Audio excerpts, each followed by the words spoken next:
Welcome to the Reese Report. I'm the mouth of the North, Andrew Reese, and boy, am I excited today as I have a brand new guest. When I have brand new guests, I am a really excited person because as much as I love my current guest and I love them, I've got Curly here who I've wanted to interview for a while. Perfect timing right before the season starts. He's from Live by the Three. Curly, thank you for coming on. Tell us what you're up to and what the Raptors season is going to be all about for you. Oh, thank you for having me. No pressure as the last guest, I guess, right? Yeah. No, but no, I appreciate you giving me the opportunity to speak on your platform. I'm a fan of your work and and an admirer of your content for quite some time, and I always enjoyed our conversation whenever I get the chance to go to spaces. But in terms of what's going on with me, we got the reaction pods coming out. If there is anything interesting, I'll have some guests come along and we'll break everything down. Anything Raptors related, NBA related, we'll do it all. And you know, I was cautiously excited about this season, and there's been so many question marks surrounding this team, but I think after the preseason, it's put my mind at ease a little bit, and I think this team is definitely going to be a lot more entertaining than last year. We'll see if it equals out to wins. We'll definitely see, but at least it'll be more fun, and there's a lot of more interesting storylines. Yeah, completely agree. Last year, I did not have any optimism. I was dreading going into the season. I kind of knew that our team was in trouble. They were. We made the trade for Yak, turned things around a little bit, but still didn't have a lot of hope. Team was very disjointed. Coaches was not happy. Players were not happy. This year, we got a lot to talk about. I am excited about this year. There's a lot of storylines. We have an amazing new draft pick. We have a better bench, but I'm going to let you speak on this because I've done enough talking. This is my seventh interview of 7 questions before the Raptor season. That is up on purpose, guys. 7 questions, 7 people. And Curly's the last one. So here we go. No pressure, as I said, but trust me, when I ask these questions, Curly's going to be real happy answering them because they're not that difficult. There are questions that are bothering me. You see, Curly said he was a little worried before the season. So, I've decided to create these questions so I can put my mind at ease and maybe my guest mind's at ease as well. So, after the Masai presser, I could tell fans were a little on edge because he really didn't give us any answers at all. So I decided to take it upon myself to ask the Raptors fans out there these questions so that I can get a clearer mind. So, Curly, are you ready for the 7 questions? Let's rock and roll, brother. All right, I'm going to start with a man that I predicted would be a Raptor in January of 2023, and that is Grady Dick, who we drafted 13th overall. A lot of people did not think he would drop to us. I said on April 15th, he would be the 13th pick in the draft. A lot of people called me crazy. We ended up getting him. He dropped, as people said. I think he's exactly what the team needs. He's got a skill set that we haven't had for quite some time. My question to you though is considering the way the minutes were divvied and the fact that the roster is more bloated than I ever could have expected after last season, what will his impact be on the team this season? Well, I think you said it best. He brings something that we've lacked for quite some time, and the Raptors historically have not drafted shooters. And Grady definitely brings that element to this team. A long forward kind of fits the Raptors' MO of being a long, he's not athletic, but a long wingspan, somebody that can possibly guard more than one position. And I definitely think that his hustle, he's not just a shooter. He's a guy that's willing to dive for the loose ball, run the fast break, get out in transition, finish at the rim.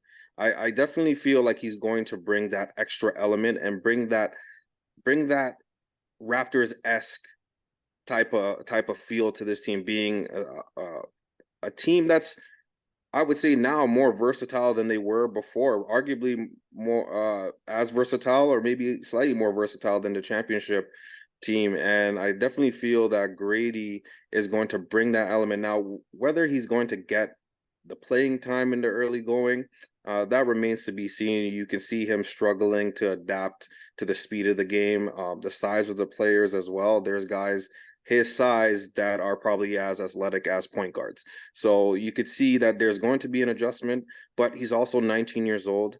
There was a reason why he was considered a top 10 lottery pick at one point, and it was just so fortunate that he fell to the 13th pick for the Raptors. And I'm really excited to see what Grady is going to be bringing to the Raptors this season.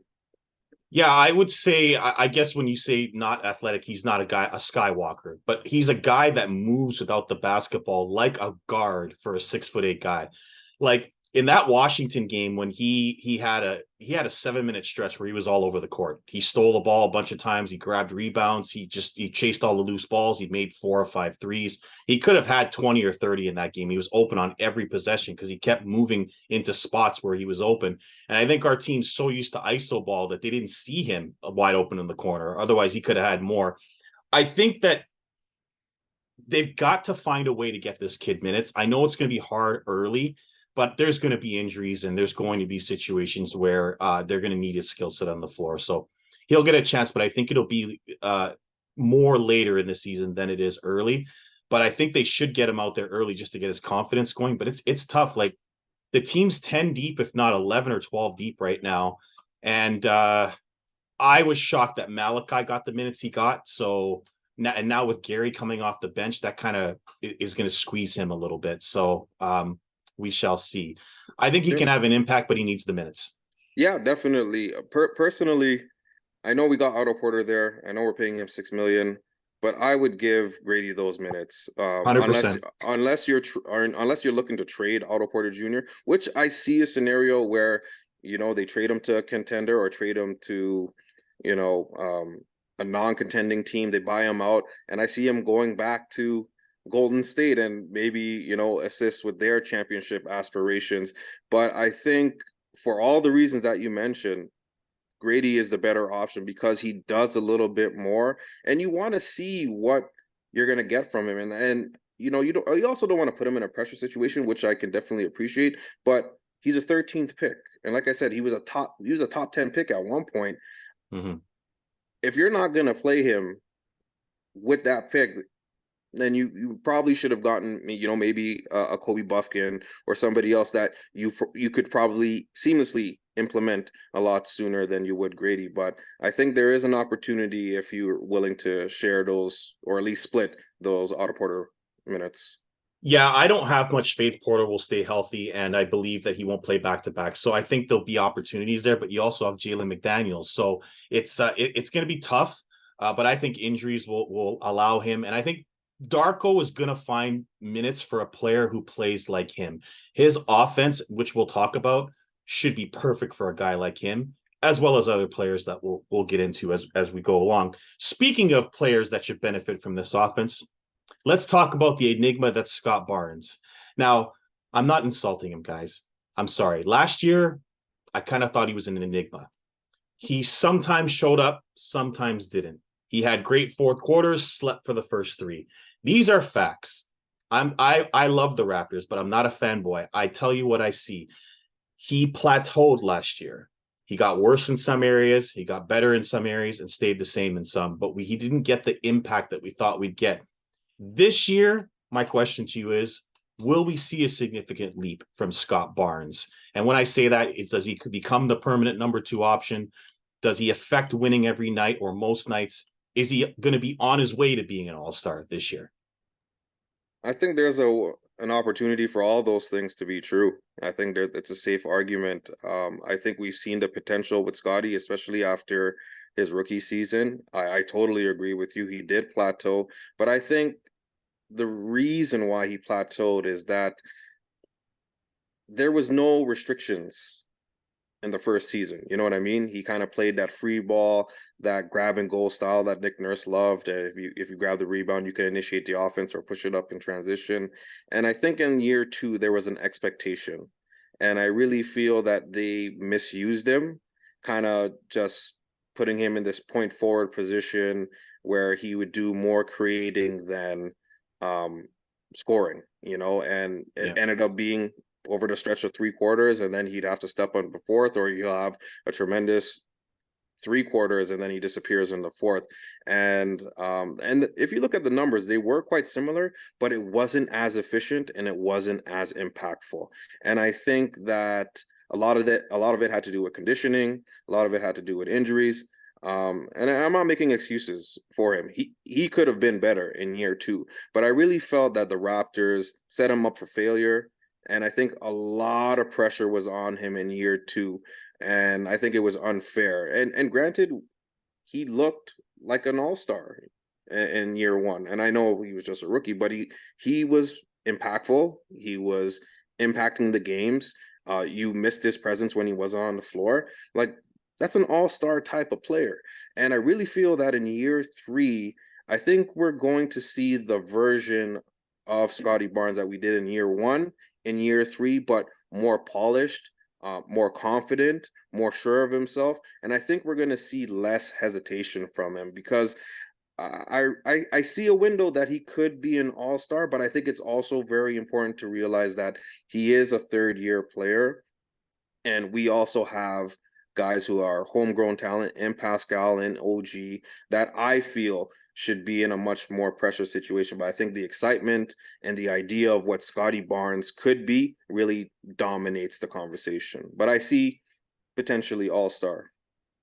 Now, I don't like to overrate the preseason, but he did look great in the preseason until he sprained his foot. Reports are that he'll be fine for game one, which is good news. I think with Scotty, you're right. He was thinking too much last year. Um, he didn't have a set role, it felt like. But you're right about not making excuses, but at the same time, there were reasons. The ball wasn't in his hand as much. We had other players that will remain nameless that were looking for the bag and got it. So that should leave more opportunities for him to have the basketball in his hands. Darko's offense should really open up his game. If there's constant movement, that can only benefit a Scott Barnes. So we shall see. But I think this is the most important year of his entire career coming up. I think it's the most important year for the Raptors. I think a lot of the Raptors' success is hanging on whether Scotty Barnes can, take it up to that next level. And I mean, we'll see. I definitely feel like they misused him last season, and it really impacted his game, potentially impacted his confidence. But I'm interested in him, excited to see what Coach Darko can do in this more up tempo type offense where we've seen Scotty really thrive. Yeah, he has shot 50% from three in the preseason, guys, but I really hope he's more in the paint. This is a 6'8", 240-pound monster per se, who gained weight in the offseason. Nine To me, pounds of that's muscle. Hey, to me, that's a power forward more than a point forward. He can take advantage of some mismatches of smaller guards, smaller forwards, and even smaller power forwards. I'd rather have him inside. Of course, Jakob's there, so I understand he might be outside a little bit more. But with the movement of the offense and Jakob playing in the high post, that could change things. I like what Darko's done, but we'll get to him when we'll talk about Darko. But I And one think, oh yeah, sorry, yeah, one thing I yeah. want to add about Scotty, like, yeah, I agree, like he's going to dominate in the paint, and I think he really shied away from those mismatches like you said, so I Mhm. 100% agree with you. But I think if Scotty can hit that corner three at least one a game, it's going to open up so much more because then defenses are going to be drawn to the corners, and it's going to open up all the opportunities in the paint. So I think that if he can find a way to at least take one, or at least threaten, take two or three attempts a game, keep the defense honest, it's going to keep the Raptors offense flowing. And Scotty downhill is a very dangerous man.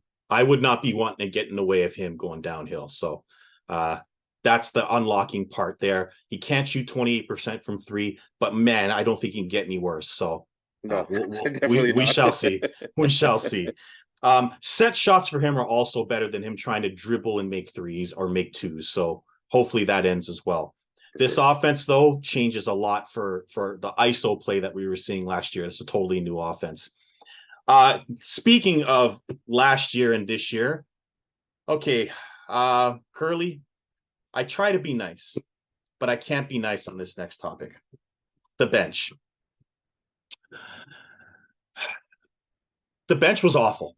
I'm sorry. I can't sugarcoat it. The bench was brutal. It was awful. It was horrible to watch. They were 29th in the NBA last year. A lot of people blame Nick Nurse, but I'm looking at Nick Nurse saying, who are you going to go to? This year is a different story. The bench is pretty loaded right now with guys that have the potential to be better or something better than we had last year. My question to you is, how much better can they be? They can't get much worse than 29th. So where do you think they'll rank this year, considering Darko's already said he's in a 10-man rotation? If they don't get out of the bottom half of those 20s, we got much bigger issues. And I think a lot of that falls on roster construction. Now, I know a lot of fans want to blame Nick Nurse, and let's be honest, he wasn't dealt a winning hand. Now, I do believe that you don't know what you're going to get with players unless you give them an opportunity. But I think what's so different from the ideology with Nick Nurse to Darko is that we wanted to win. Masai wanted to win with Nick Nurse, and he put out the players that he felt was going to give them the opportunity to win most games. Now, it came at a price because guys were logging in heavy minutes, and injuries started to pile up. And then when you look down the bench, who's replacing the production of Pascal? Who's replacing the production of OG? Who's replacing the Fred VanVleet at that time? And I really feel like management failed the team by not putting better players around him, or at least creating an environment or a situation where you can see what you can get from a Malachi Flynn or a Koloko or whatnot. But I think they were trying to do two things at once, and it really impacted these players coming off the bench and impacting their confidence, because you got arguably one of the better starting fives last season. You get a 10-point lead, and then you put out the bench, and then you're down 10, 15 points In 2 minutes. in 2 minutes. You know what I mean? And that kind of comes with the ideology of what this team was. And it was just drafting great athletes, but not great skilled players, or finding that balance between athleticism and skill. We were one dimensional. And I think what's different about this bench this season is that we're more versatile. I think this is arguably what Masai wanted to build last season, but the finances or the hesitation really impacted this from happening. But with Jalen McDaniels, Grady Dick, Precious, Boucher, Otto Porter Jr., Gary. Gary. How can I forget Gary? Right, arguably the ultimate professional on this team. Whether he was starting or coming off the bench, he was doing his thing, and he maintains that great attitude, that high character that Masai seems to appreciate. So I think I would say low teens, maybe Yeah. even 20th Yeah. is realistic, but I think Mid. Yeah. mid, right. Yeah. But I really feel that if everything hits, which I think Masai is really banking on, that a lot of these guys live up to their potential and live up to what they're capable of doing, there's a potential that we could probably be 10, 15th, but a lot of things have to go right before we could get to that point. Yeah, I think it's going to be very interesting, especially early on, how Darko's, how he creates his lineups, because all of our shooters are on the bench, all of them. So outside of Yep.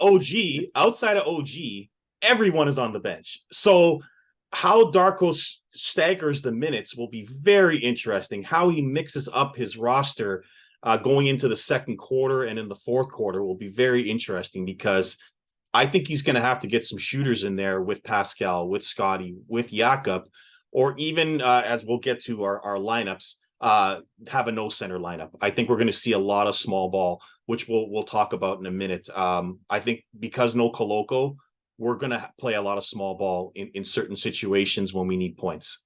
Yeah, I agree with that 100%. And I think what's so great about this bench in comparison to last season is that if somebody is struggling, you have an option coming off the bench. Like, let's say Yeah. OG is struggling one night, you could plug in Gary, who's capable of being a starter. Or, if you take off, if Jakob is struggling or he gets into foul trouble, you could put in a Precious or a Chris Boucher to help, stretch out the defense. Or if you're looking to run and gun, those are two players that are capable of running up the floor. So I think there's more plug and play guys than there were, and you're not going to see too much of a fall off in comparison to last season this year. Yeah, can have no complaints. He has been set up with a good bench, pretty much 10 players that can play. Like this is different. This is a different team with a new coach. And if you watch Darko in Memphis and OKC, this is what he wanted because that's what he did. He made Memphis and OKC the best benches in the NBA when he was an assistant coach. They were a high 3-point shooting team. So I think the players on the bench don't have to worry about getting minutes this year because they're all shooters. Yeah, So yeah, definitely. Let it fly, man. Let it fly. they're going to play, and his boy Dennis, of course, is going to play. And I really think we have a lot to look forward to with Dennis, who I'll get to with my next question. Now, this question is not a Darko question. It is a question for my guest. You want to win the game, Curly. You're the coach. Who's starting for you and who is closing the game out when you want to win? Well, I've toyed with this question for the last couple of weeks. I wasn't too thrilled about the idea of getting Dennis Schroeder, but I can see how he's going to be utilized and is going to create more opportunities. Um, Whatever lineup be, whether he's playing with the bench guys or the starting unit, I definitely feel that he's interchangeable and he can have an influence on either lineup.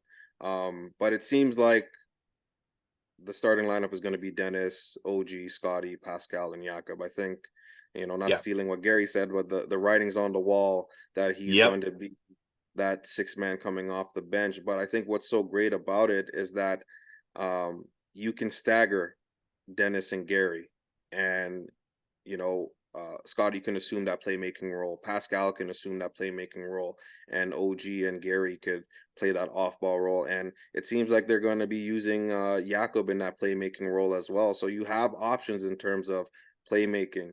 But I think the closing lineup should be a small ball lineup with Gary, OG, Scotty, Pascal, and you could possibly plug in Dennis or whomever at that point. That's what's Mm-hmm. so great about this team going forward. But I think that if the game's on the line, you gotta have at least Gary, OG, Scotty, and Pascal on the floor at all times because those are your four best offensive weapons.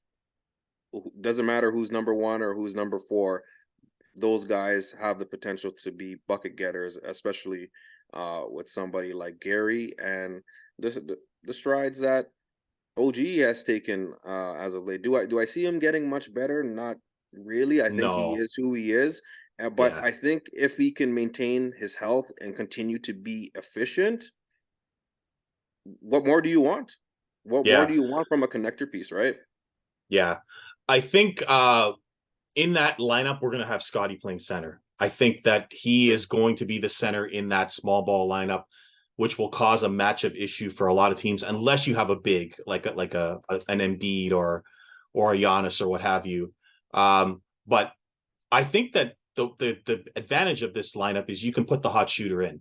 So if Gary's having off night, you can put Grady in. If OG's off, you can put Jalen in, or you have a bunch of guys you can go to if they're not playing well or they're not having an off shooting night.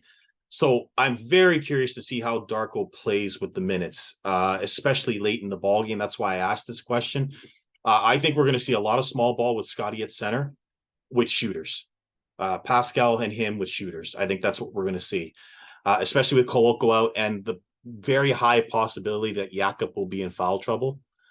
Um, and him not being able to make free throws late in games could keep him out of the fourth quarter. It's the Jonas Valanciunas, problem that we had for years, where he was taken out of the fourth and Serge took his spot.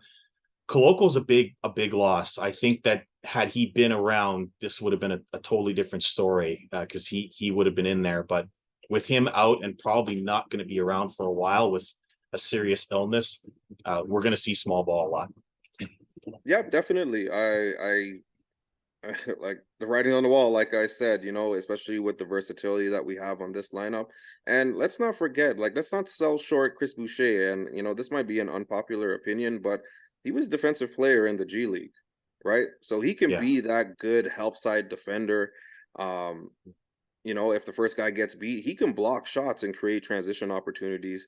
And we see Precious as well being able to lock up MVP caliber type of players. We saw what he did going at one of the most largest and impactful players, more skilled players in Joel Embiid. He did not shy away, and we know that one thing that Precious doesn't lack is confidence. But I definitely like the idea of being more versatile, and I think only reinforces my point that if, for example, Pascal is having an off night, that you could probably lean on a Jalen McDaniels who have some similarities. Now, I'm not saying that he's on Pascal's level, but there are similarities in terms of his build, his ability to get out in transition, not really play make, but be that um, lanky, scrappy defender. It's something that was definitely missing last season, and I'm interested to see how this team is going to look, especially in close games. Yeah, the days of us being three of the top five players in minutes are over. That's not happening anymore. Fingers So crossed, man. Fingers um, crossed. if Pascal's playing 32 minutes, he'll be a more effective player. Although we'll talk about how the offense might change his role soon enough, and that leads to my next question. I'm going to make you the GM now, Curly. We have three players on 1 year deals, three serious players. There's a bunch of guys on 1 year deals, including Precious, Malachi, and Otto. I'm not going to talk about them right now. I'm going to talk about the three main guys who are starting for our team. One of which I thought was going to start is now on our bench, and that's Gary Trent Jr., OG Anunoby, and Pascal. Which of those three will still be Raptors after the trade deadline? Uh, this is tough. This is tough. Yep. I'm gonna be honest. I don't like this question at all. No, nobody does. But I think a lot of it is situational. I think that if this team is winning, I don't think anybody's gonna get traded. Probably But right.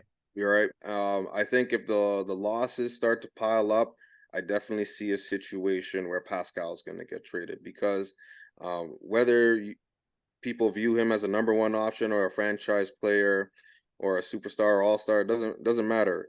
He's a hooper. He is arguably top 15 player in the league.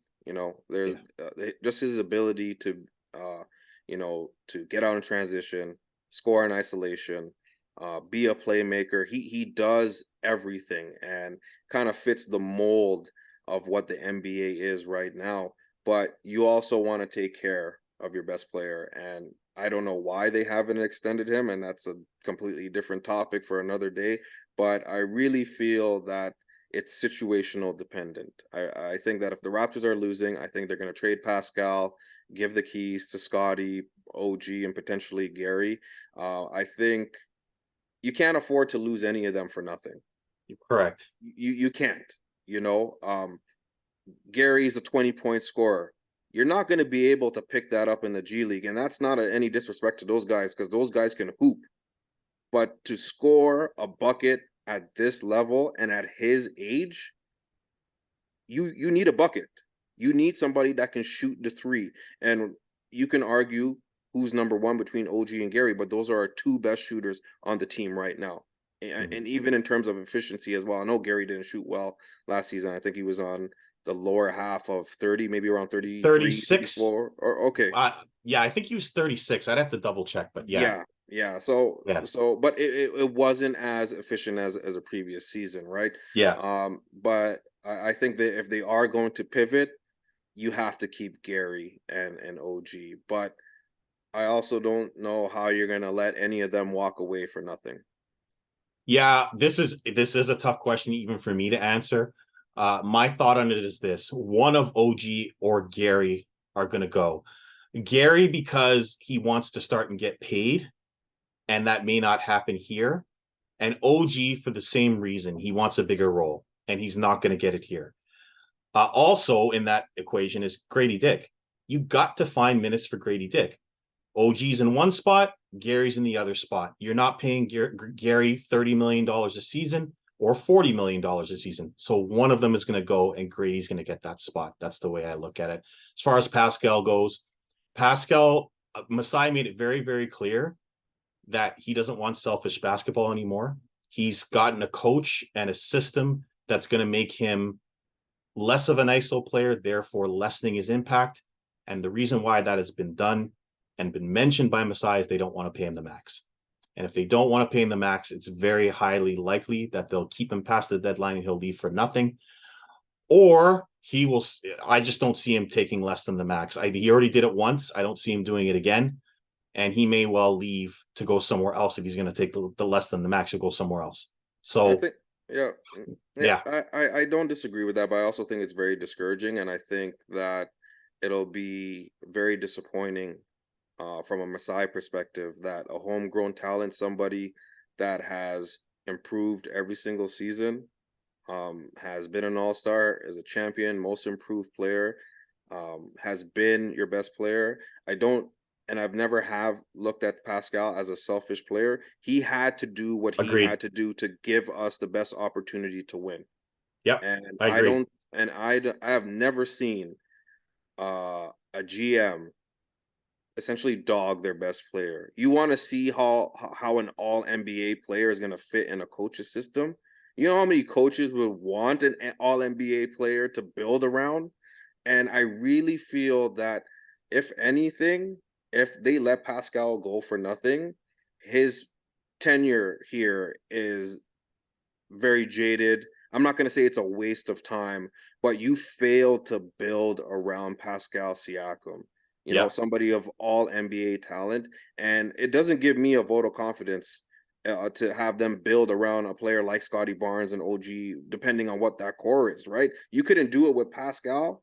And I'm going to have the vote of confidence that you're going to do it around Scotty. That doesn't really sit well for me. So if you're going to trade him, but you can't afford to let him walk away for nothing. 100%. But Masai, as I said, doesn't really give us much, and he pretty much tried to bury his best player and made it clear that he didn't even offer him extension. So no one really knows what's going to happen, and that's why I asked the question, because no one knows. So you're going to get different answers. I hope that he's just playing a game right now of cat and mouse. I really hope, but I Slippery will be. slope. Yeah. Well, I mean, history dictates, right? You let Fred Yep. walk away for nothing, and I mean, granted that you're not going to pay Fred that $40 million, No. but if No. you had no intentions of paying him what you thought that he was going to command, you should have done a little. You should have been a little bit more proactive. His ridiculous explanation that it was about respect. Please, Masai, save me the respect thing. You failed. Just say that you failed, which you said at the beginning. Just leave it at that. Say you failed as an organization. Don't talk about respect, because it's not about respect. You traded DeMar DeRozan a week after you told him he wasn't going to get traded for Kawhi Leonard. I understand why you did it, but don't talk about respect when you did that to win a championship. That It's okay. response gave me So a headache. It gave me an it's instant ridiculous. headache, man. Anyways. So that's the GM section. I'm glad I got that off my chest, because Masai, like, don't be a hypocrite. Like, you were this trailblazing GM until 2019, and now you've been sitting on your throne sleeping. Okay, let's call a spade a spade. Okay. Speaking of Masai and begging players to come back, let's talk about Fred VanVleet. I only have one question. I'm not going to talk about him too much because he's in Houston, and I'm glad he's in Houston. Will we miss him? I think there's gonna be situations where we do miss him. I really feel that um Fred's end to being a Raptor, I think it was undeserving to an extent. Um, I felt that because of the way that this team was constructed, that he had to play that hero ball. He was a bailout option, right? If OG didn't find success, Scotty didn't find success, Pascal didn't find success, let's kick it out to Fred with 5 seconds left. And part of that is due to poor offense. Like let's call it what it is. We did not have an offense, right? It was Nope. literally transition, create off our defense, and hope for the best. Really, Yeah. really and truly. Our But half cut or offense was awful. Let's yeah, not. That's yeah. it It was was awful. non-existent. It was No. non-existent, right? Yeah. But I feel that injuries had a lot to do with Fred's end here, even Yes. the season before. But I think the workload and the expectations was more than what Fred VanVleet could offer. I think that they expected him to be a Kyle Lowry when they should have expected him to be a Fred VanVleet. Now, I'm not absolving him. Like, there has been a lot of questionable games, a lot of selfishness, but if you look down the roster, it was like, who else is going to give you those 20 points? Even if he's having an off night, he could still give you 20 points most nights. But I feel that there was an expectation that he was going to be Kyle Lowry Jr., and he was really Fred VanVleet. You know what I mean? Yep. Exactly. He was just way too inefficient last year. I mean, that was the issue with him more than it was about him personally or what the things he was saying in the media, how he was rubbing people the wrong way. He was very inefficient last year. He had the worst season of his career. And by the way, whoever his agent is, I want you to be my agent if I ever get big one day, because you have the worst season of Absolutely. your career and you get $43 million from Houston and you become the fourth highest paid guard in the league. So I want that agent. Absolutely. So my goodness, if I knew his name offhand, I'd tell you that was an unbelievable job. They only had one team that could pay him and they paid him. I mean, Yep. that's why Masai hopped on a plane and thought he could get him back because he thought, oh, he's not going to go to Houston, is he? Yeah, he's going to go to Houston for 43 million a season. So I think he would have been foolish if he didn't take that offer, to be honest. yeah, I knew he was gone the minute that the season ended. I knew he was probably going to go there. That they were going to offer him the bag. They also got Dylan Brooks. I'll tell you what, if you ever been an NBA fan, watch the Rockets this year. They'll be a fun team to watch with You those two. I think they are going to be entertaining, man. I think it is going to be entertaining basketball. I don't think it's going to be winning basketball, but I think they're Nope. going to be entertaining. I think him and Brooks are going to have some interesting meetings in the huddle. Let's just put it that Oh, way. for sure, for sure. Okay, so we've got 2 minutes left. We're going to take a little short break, and we will be right back because I have two more questions for Curly, and they are very important questions. So we'll be right back on the Reese Report. Give us a couple of minutes, and we'll see you in a second. We are back on the Reese Report after taking a short break to visit the facilities, but we're back. I have two very important questions for Curly coming up as the last two questions of the show. I like to add a little bonus question in there, and since I have time, I'm going to do it. But here's the last and most important question of the seven. Curly, what will our record be, and what seed will we be this season? I was toying with this question for a while as well. At first, I was saying that we're a play-in team. But I see a scenario where we're definitely going to get more than 36 and a half wins. That the 100%. Bet betting the over, that the guys. betting odds, yeah, definitely take the over if you're a betting man or woman. But I see a scenario where we could potentially be like a 43-44 win team. So probably like a 43-39 or 44-38 type of team if all goes well. I think if Scotty becomes an all-star and Grady becomes the player that we expect him to be, and OG can stay healthy, and Pascal can continue to be that all NBA player, I see a situation where we can get over 45 wins. But I see 43 and 44 respectfully. I see the 6th seed is a realistic goal. But it also wouldn't be surprising if they're 7 or 8. I think there is going to be a lot of growing pains. That there is going to be some adjustments. So I think that everybody should temper their expectations, and just enjoy what this team is going to look like first and foremost. I think it's going to be much more entertaining, a lot more fun. Thankfully, less stressful basketball. And if they stay healthy, yes, if they stay healthy, I definitely see them hitting a 6th seed, but 7, 8, I would be absolutely shocked if they're on the bottom half of the play-in. That's where I stand with this team. Yeah, I've asked this question and now 7 people, and that's the only question that I've asked where it's pretty much been unanimous outside of JD, who has us in the play-in. Everybody has us at the 6th seed as a high water mark, 7, 8 below that, but around 43 to 45, 46 wins. For the most part, that's been our answers with a high watermark. I think the highest we got was 47 or 48, with a low for JD of 40 to 42. That's been around where most people have been, and a lot of people have said the 6th seed.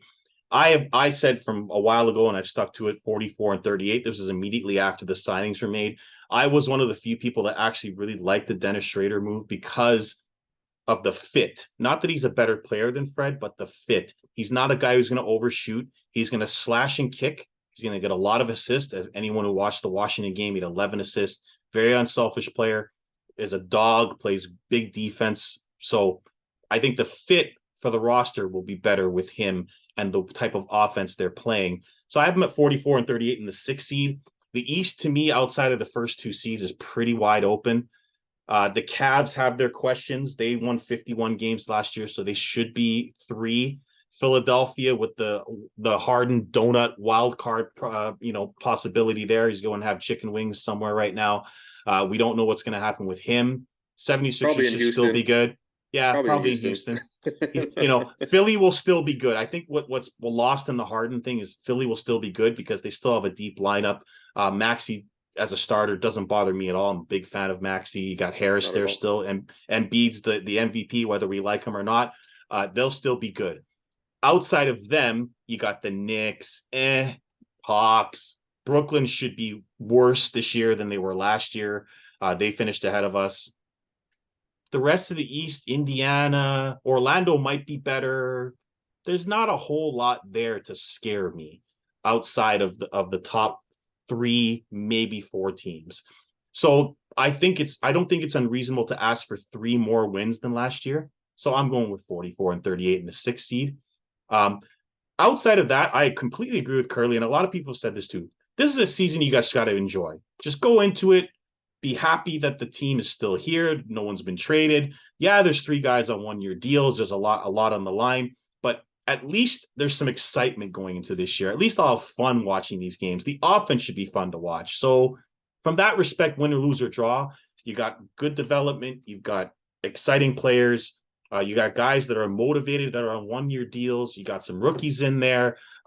It should be an exciting brand of basketball at the very least. I agree with that 100%. Yeah. I think you said it best. And let's not forget the guys on the two-way deals. Freeman Liberty. I think he's going to be an interesting player. If I think Marquise Noel, whether he's able to be an impactful player at the NBA level is a very interesting storyline as well. But there's a lot of a lot of positives that could happen, and I know it seems kind of doom and gloom with the 3 pending free agents, but I think that you gotta be hopeful, and shout out to hopeful Yes. for that as well. Yes. But I think that we got something to look forward to. And I think Yeah. that if they're a 500 team, I think that would be disappointing because of all this potential that we have with this team. Yeah, I think it's an absolute miracle we won 41 games last year. Oh, Considering how was it ever? disjointed, how bad the offense was, defensively we were bad. The coaching was not good. We had coaches calling his shot when he was in Philadelphia, saying he's leaving the team, and then it ends up on the 76ers. Is it for people who forgot? He did this when he was in Philadelphia and became the 76ers coach. I just wonder, conspiracy theory there. Is that a coincidence? Or I just wonder. Masai's pressers, like doom and gloom all of last year. The selfish comments, the no trades that were made at the deadline, just getting Jakob and not adding shooting, like so much bad last year. This year, just enjoy the game, enjoy the new players, and let Masai take care of the other stuff because I don't want to talk about Masai anymore. After those pressures, I'm done with him. I don't want to hear from him because he's the master of saying nothing. I wasted an hour of my day at work listening to him and I got nothing. But I will talk about, as my bonus question, Darko, our new coach. Darko also did an interview and said some interesting things during his interview. He is the new coach of our team. My simple question: what do you think of Darko? How has he changed your mind? Did you like him? Did you dislike him? Do you like his offense? What do you think of Darko and his future for the team? I think he's a great salesman. I Yeah, think he certainly he is. I think he's a great salesman. Definitely has the gift of gab. No, I think what I love most about Darko is that he's bringing in energy, and I think that it's something that we've lacked. And but I also feel that this team supports that kind of vibe. You know, I think there's a little bit more understanding about what we are. I think we're more realistic and honest with what this team is and what this team could potentially be going forward in comparison to like wanting to compete for a championship but not building a championship roster. So I think that he's bringing in a vibe that we've lacked for quite some time, and I think what's been most impressive about Coach Darko up until this point, and we're seeing it in the preseason, is that everybody has an opportunity to eat, you know, and I think that's a huge boost for anybody looking to get minutes on this team, that you are going to have an opportunity. I'm just interested to know, and I don't see it, but I'm interested to know what this team is going to look like if we open up with a losing record in the first 10 games.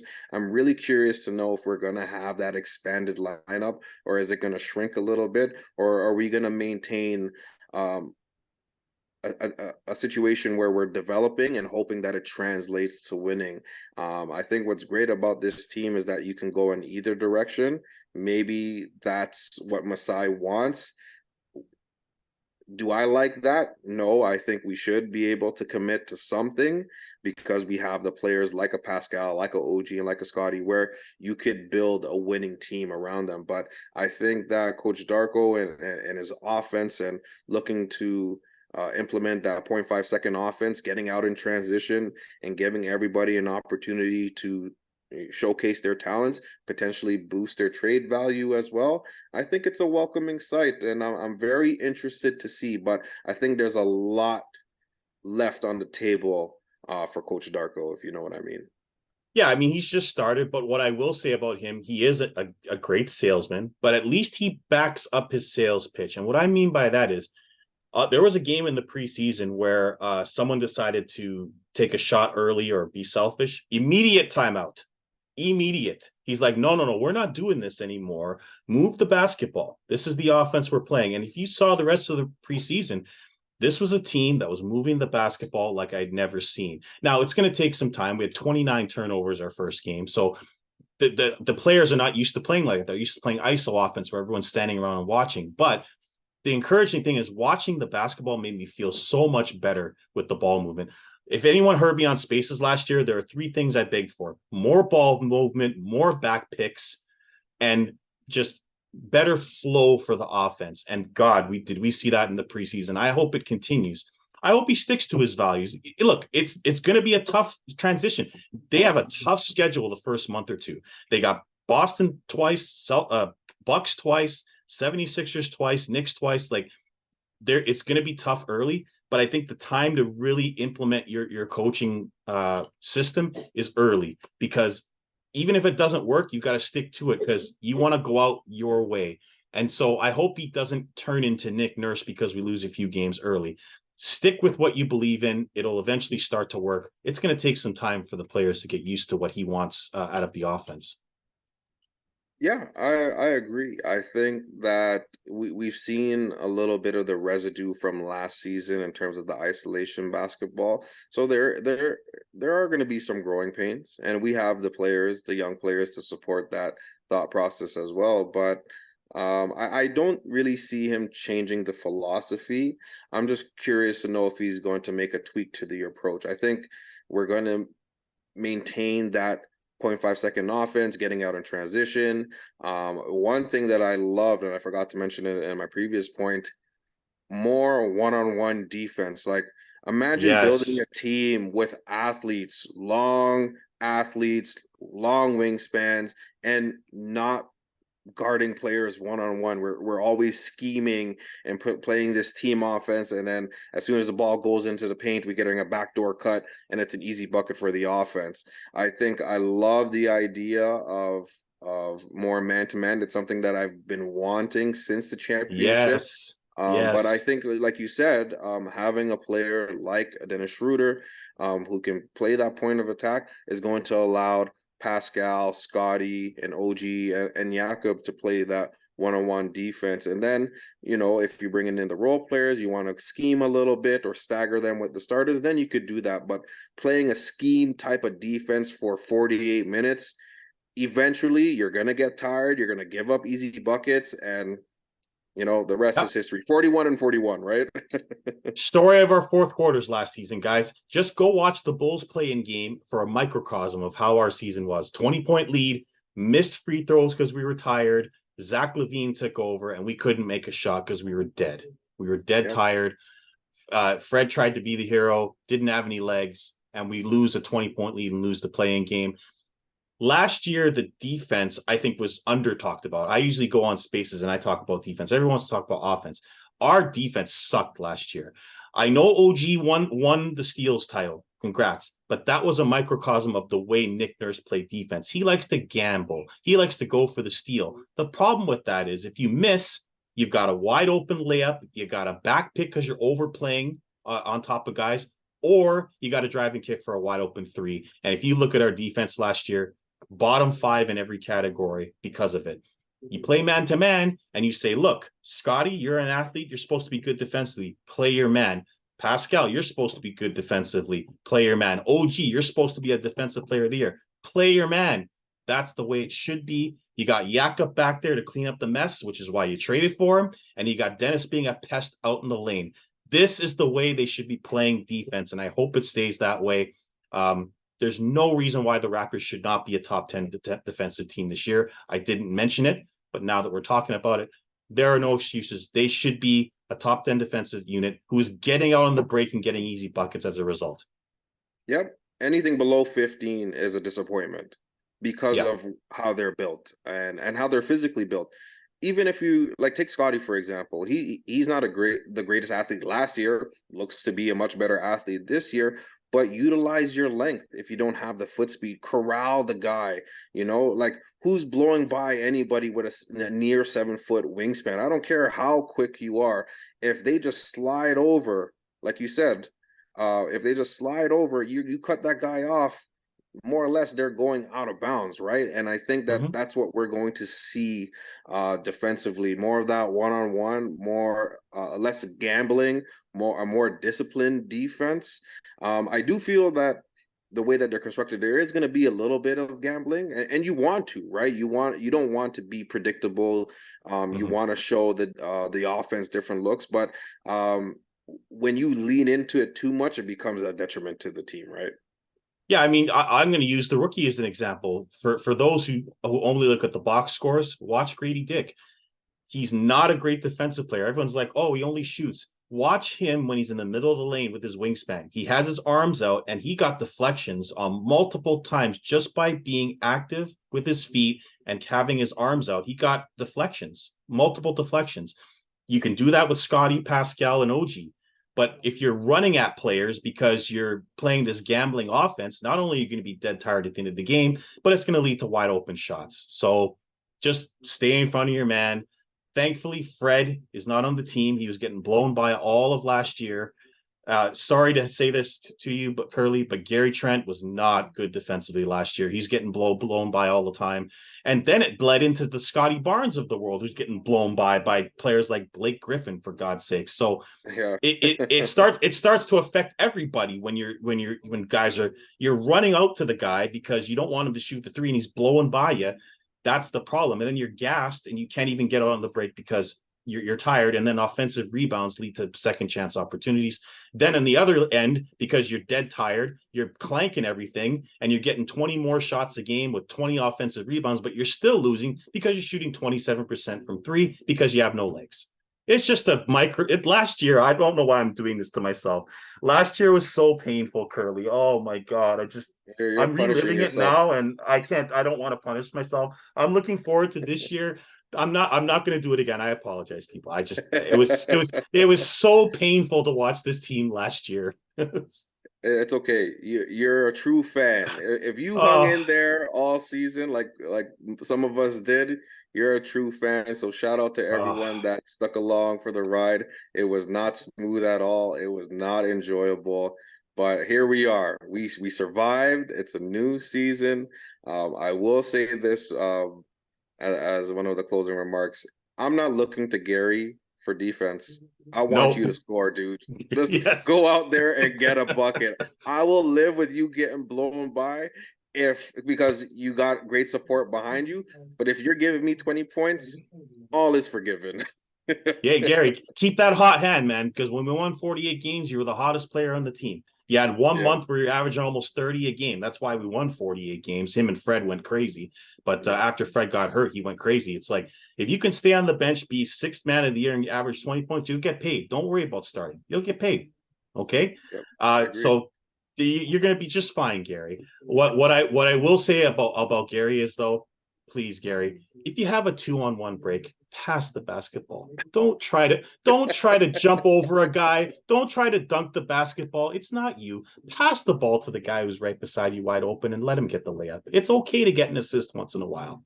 I'm sorry, I Hey had to say man, that. hey man, Gary was breaking out windmills during the summer. Okay, if he's coming, if I see Gary come down the lane and just dunk it on somebody's head, he could do whatever he wants for the rest of the season, man. Yeah.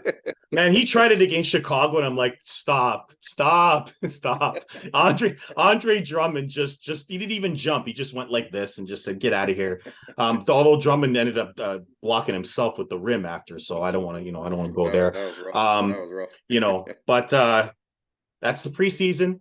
I thought Gary would start this year because I really wanted Schroeder to come off the bench, and then that would lead to Grady having more opportunities.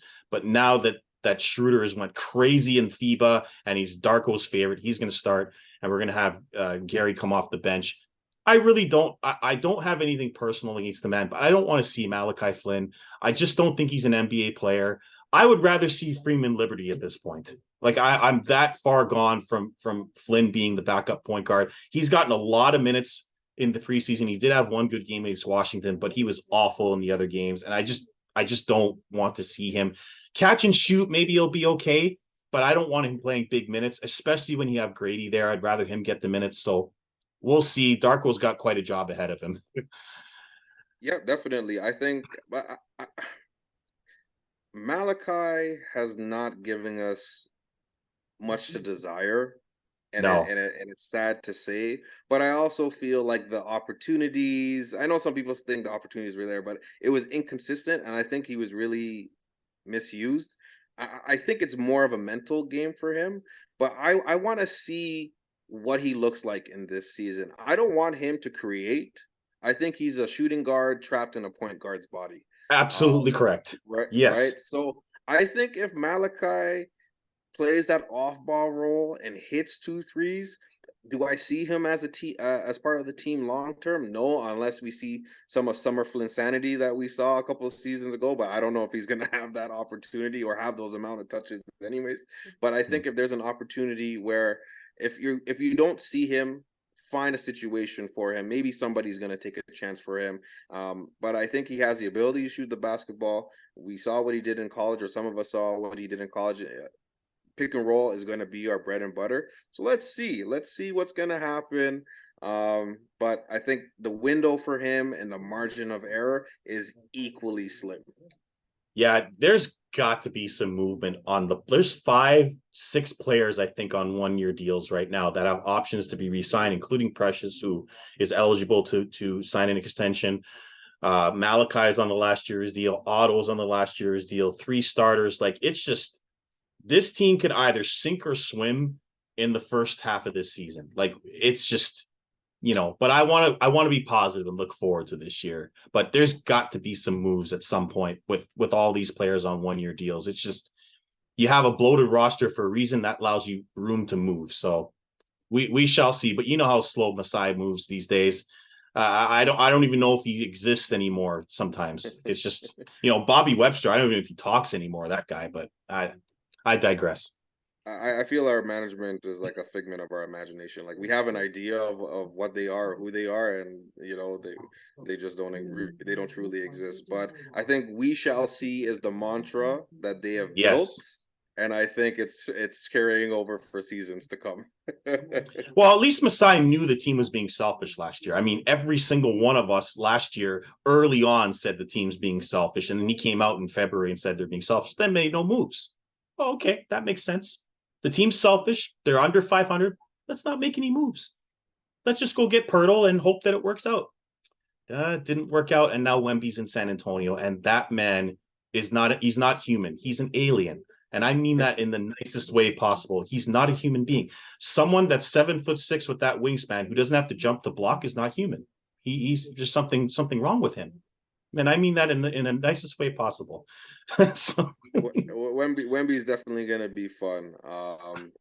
Yeah, I think we could make a whole new episode talking we about the could. size, Yes. a lack of moves, but I don't think we got time for that, man. Nah, I don't want to do it. It's painful. I did like an hour and a half after the off season on him. I don't want to talk about him anymore. The pressers. I did a show on the pressers, hour and a half. I'm good. I'm good with that. But I will say I'm going to try to get tickets to that San Antonio game. I want to see Wemby in the flesh. Hopefully, he's not on a back to back when he plays us because he's not going Yeah, to play the hopefully full season. So he's gonna be fun. He's gonna be fun, and I think he's good for the league. yeah. Yeah. So that's our show for this week. This was a great preview. I'm glad we even went a little longer because I haven't talked to Curly before. So I kind of did want to talk a little longer with him, get a feel for him. I really want to have you back on the show as the season goes along. The Reese Report is relaunching as the Raptors Reese Report. I have Nice. a special coming up opening day, which is going to relaunch the channel. I hope you all tune in live to my channel that day because I have something special planned for the channel and for all the Raptors fans out there. So look out for opening night live on here and my wife's TikTok. We'll keep you posted. It's going to be great. You guys are all going to love it. But Awesome. that's our show. I'm the mouth of North Andres, and that's Curly. Curly, do you have anything you want to add before we close? Yeah, definitely. Well, first and foremost, thank you for having me, man. I know we spoke a bit on Spaces, but it's nice to finally connect and meet you face to face and meet the mouth of the North. That's And right. yeah, I really enjoyed it, and it's been very humbling to be part of this experience, man. So thank you very much for bringing it along, and I will come back anytime, brother. You just let me know. I have a season preview out right now with Mac from Running Off the Screen and Nigel from RR and the Forgetful Curator. So if you're looking for a season preview and our predictions in a very entertaining manner, definitely check it out at Live by the Three Raptors podcast, and you can give me a follow on Twitter at Live by the 03 and on Instagram at Live by the period number 3. Gonna be doing reaction pods. Like I said, if there's any interesting storylines, if there's trades or any sort of breaking news, I will cover it, and definitely got to bring you on, brother. So Hey man, I'm let's make here. that I'll go happen. on any show. I've been invited to the Good Rookies podcast by Fahim and Nelly J. I'll be on there Thursday at 10:15 for those who want to go in. Yes, I'm a host, but I love being on shows. I like to be the mouthpiece. That's why I'm the mouth of the North. So anyone who wants me on your show, I'm there, man. Just let me know. I'm coming. Awesome, brother. I'll hold you to it. Yes. So thank you all for watching. Please like, subscribe, and comment. I finally got off of 666. Thank you to the 3 new subscribers who got me off 666 because I was kind of nervous about being 666. Now I'm at 669 and I had to tell my wife, and that is a really funny joke that I got to tell her. So thank you for that. But I do want to keep going on my way to 1,000. Hopefully I can get to 1,000 with this new relaunch of the Raptors channel. Always appreciate feedback for all the guys commenting on my videos that have come out for this series. Thank you very much. It's not stopping here. We got a lot of great new stuff coming out. You're just going to have to tune in to see because I'm not giving it away. Attaboy. So thank you, Curly. I will see you next time on the Reach Report. Good night for now.